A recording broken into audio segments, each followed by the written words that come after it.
Parlimen gempar disebabkan dengan kenyataan seksis oleh salah satu ahli parlimen di dalam dewan. Ini adalah berkaitan dengan apa yang berlaku di antara ahli parlimen Langkawi, PN Langkawi, dan juga PH Seputeh.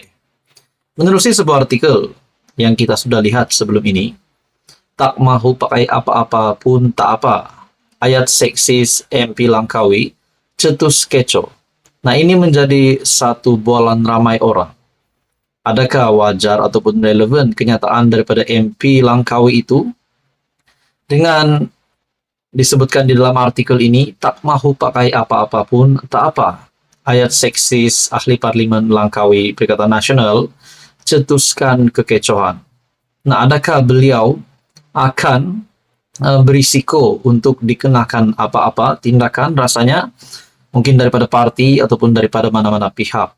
Nah, saudara-saudara, artikel daripada PH Online, Dewan Rakyat keco seketika susulan tindakan Datuk Muhammad Suhaimi Abdullah, Perikatan Nasional Langkawi, yang mengeluarkan kata-kata berbaur seksis terhadap Teresa Kok, Pakatan Harapan Seputeh. Kenyataan itu dibuat sejurus Kok bangkit mencela ucapan Suhaimi ketika sesi perbahasan Belanjawan 2024 dengan bertanyakan sama ada boleh datang ke Langkawi dengan memakai seluar pendek. Saya nak jemput khusus kepada Seputeh Kok datang ke Langkawi, tak mahu pakai apa-apa pun tak apa, katanya sebelum mencetus situasi gamat dalam Dewan. Kenyataan Suhaimi itu memaksa Chong Zemin, PH Kampar, bangkit mencela, menyatakan ayat yang digunakan ahli parlimen Langkawi itu melanggar undang-undang. Tak pakai apa-apa, pergi Langkawi, itu langgar undang-undang, mana boleh. Tolong tarik balik kenyataan. Katanya sebelum Suhaimi bertanyakan semula kepada Kok mengapa soalan mengenai pakai seluar pendek diajukan. Suhaimi kemudian berkata, saya terlupa nak sebut, saya nak bayangkan bagaimana Seputeh datang Langkawi tak pakai apa-apa.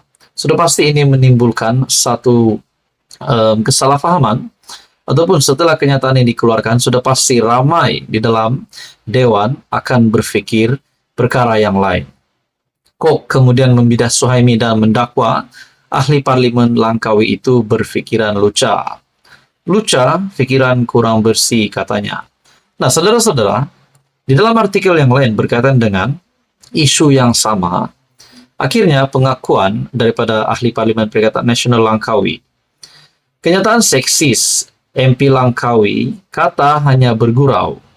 Ahli parlimen Perikatan Nasional Muhammad Suhaimi Abdullah mempertahankan kenyataan jemputan kontroversi kepada ahli parlimen Seputeh Teresa Kok untuk melawat ke Pulau Langkawi. Dia menyifatkan sebagai jawapan provokasi terhadap soalan yang didakwanya sebagai provokasi juga. Nah, saudara-saudara, menurut Anda, komen Anda apa berkaitan dengan apa yang telah dikeluarkan, kenyataan yang telah dikeluarkan oleh PN Langkawi? Adakah dengan menyuruh atau mengeluarkan kenyataan yang berbaur lucah yang disebutkan oleh Teresa Kok sendiri, PH sendiri, ahli parlimen PH, berkaitan dengan kenyataan daripada Suhaimi, daripada PN Langkawi, yang menurut Teresa Kok adalah berbaur lucah, itu adalah satu kenyataan yang relevan. Sudah pasti ini akan mengundangkan beberapa perasaan yang tak puas hati kepada penyokong PH, terutamanya penyokong Teresa Kok sendiri. Nah, saudara-saudara, mungkinkah MP PN Langkawi bakal dikenakan tindakan, ataupun mungkin ada sesuatu yang bakal menimpa beliau selepas mengeluarkan kenyataan begitu di Dewan? Saudara-saudara, apa komen Anda? Sekian saja untuk kali ini. Teruskan bersama di dalam channel ini untuk info yang seterusnya. Halo semua, salam sejahtera Malaysia. Selamat datang ke channel Fels Lifestyle. Tonton Bapak yang amat dihormati. Baru-baru ini kita pernah mendengar berkaitan dengan gerakan membebaskan Najib Razak. Dikumpulkan petition, tanda tangan daripada mahasiswa ataupun daripada orang ramai untuk membuktikan bahwa Najib Razak layak dibebaskan.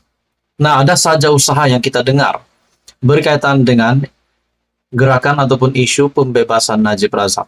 Oke, sebelum saya meneruskan isu hari ini, Anda dipersilakan komen di bawah. Anda boleh komen di bawah berkaitan dengan isu pembebasan Najib Razak. Komen pertama, sekiranya Anda bersetuju, Anda boleh nyatakan sebab. Dan komen yang kedua, sekiranya Anda tidak bersetuju, Anda juga dipersilakan untuk menyatakan sebab.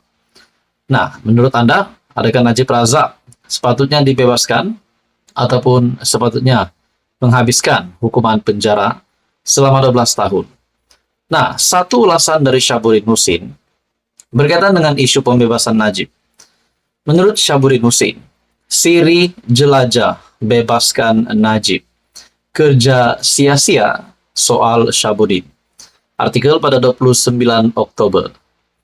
Malam semalam telah berlangsung siri pembukaan jelajah yang dikatakan untuk memperjuangkan keadilan buat bekas Perdana Menteri Najib Razak yang kini sedang menjalani hukuman penjara selama 12 tahun di penjara Kajang. Jelajah kali pertama diadakan di Kelab Sultan Sulaiman, Kampung Baru, Kuala Lumpur dengan hanya dihadiri kira-kira 400 orang. 3 anak Najib yaitu Muhammad Nizar, Muhammad Nazifuddin, dan Nuriana Najwa berkongsi pentas dalam program yang bertema Demi Najib, We Stand By You. Tetapi tiada seorang pun pemimpin UMNO yang hadir. Walaupun program itu disebut bertujuan untuk memberi penjelasan berhubung ketidakadilan yang didakwa diterima Najib dalam perbicaraan kes SRC International, tetapi adalah jelas bahwa matlamat sebenar jelajah tersebut ialah untuk membebaskan bekas Perdana Menteri. Nah, apa yang saya tertarik melalui ulasan ini ataupun melalui artikel ini, 3 anak Najib yaitu Muhammad Nizar, Muhammad Nazifuddin, dan Nuriana Najwa yang berada di dalam program yang bertema Demi Najib We Stand By You, tetapi yang menariknya adalah tiada seorang pun pemimpin UMNO yang hadir. Adakah ini menjadi satu gambaran bahwa UMNO tidak memperjuangkan isu pembebasan Najib Razak? Nah, itu menjadi persoalan.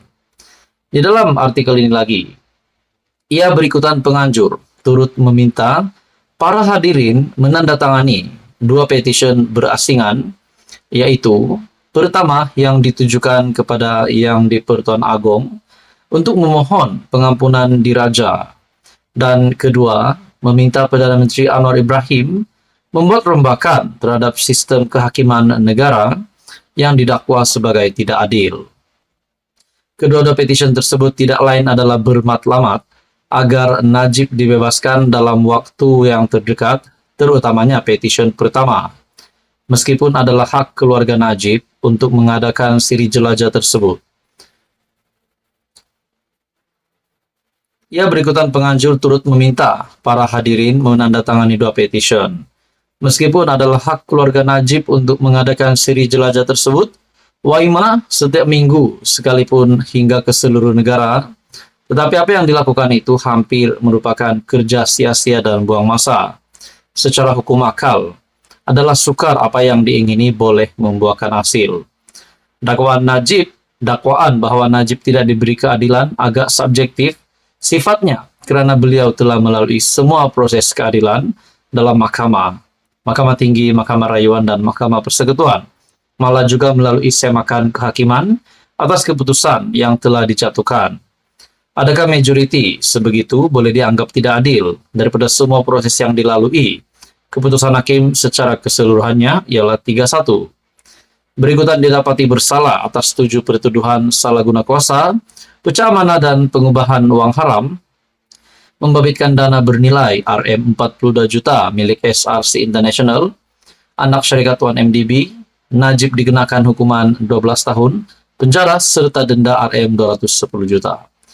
Menurut ulasan dari Syahbudin, Siri jelajah bebaskan Najib kerja sia-sia soal Syahbudin. Apa komen Anda? Teruskan bersama di dalam channel ini untuk info yang seterusnya.